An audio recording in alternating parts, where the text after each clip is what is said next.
आज मैं आपको संजीवनी बूटी की एक कहानी सुनाने जा रहा हूँ।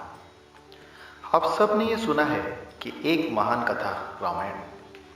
हम सब सालों से रामायण के बारे में यह जानने के लिए उत्सुक है कि ये रामायण सच है या सिर्फ एक मिथ्या। कई ऐसे इतिहासकार हैं जो इसका सच जानने के लिए कोई ना कोई खोज करते रहते हैं। ऐसी ही एक खोजकारी इतिहासकार ने एक बहुत ही अच्छी और सच्ची घटना बताई। आज हम आपको इसी कथा से जुड़ी एक सच्चाई के बारे में बताने जा रहे हैं।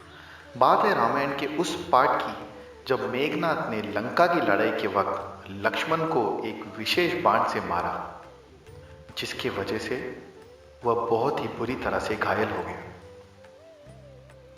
अब राम की सेना परेशान थी कि इसका क्या किया जाए। तब विभीषण, जो कि रावण का ही भाई था, उसने बताया कि कोई लंका में जाकर महान वैद्य सुसेन को लेकर आए। तब हनुमान ने यह कार्य सफल किया। सुसेन वैद्य ने लक्ष्मण को जांच कर यह बताया कि यह सुबह तक परलोक सुधर जाएगा, किंतु अगर कोई सुबह होने के पहले संजीवनी बूटी लेकर आता है तो सिर्फ और सिर्फ हिमालय पर्वत पर मिलती है, तो लक्ष्मण की जान बच सकती है। तब हनुमान ने यह घोषणा की कि वह यह बूटी ला सकता है, लेकिन उसे वह पहचानेगा कैसे। वैद्य सुसेन ने उसे बताया कि संजीवनी बूटी रात को चमकती है। बस फिर क्या था, हनुमान ने जय श्री राम का नारा लगाया और एक ही छलांग में निकल पड़े।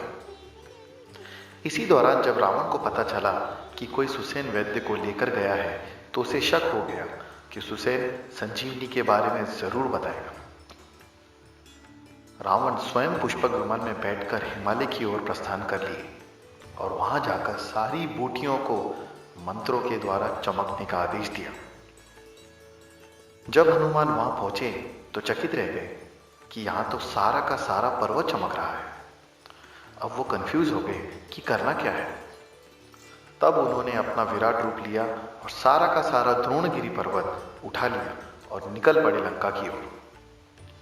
इसी दौरान जब वो महाराष्ट्र के ऊपर से गुजर रहे थे तो उस द्रोणगिरी पर्वत का एक टुकड़ा गिर गया।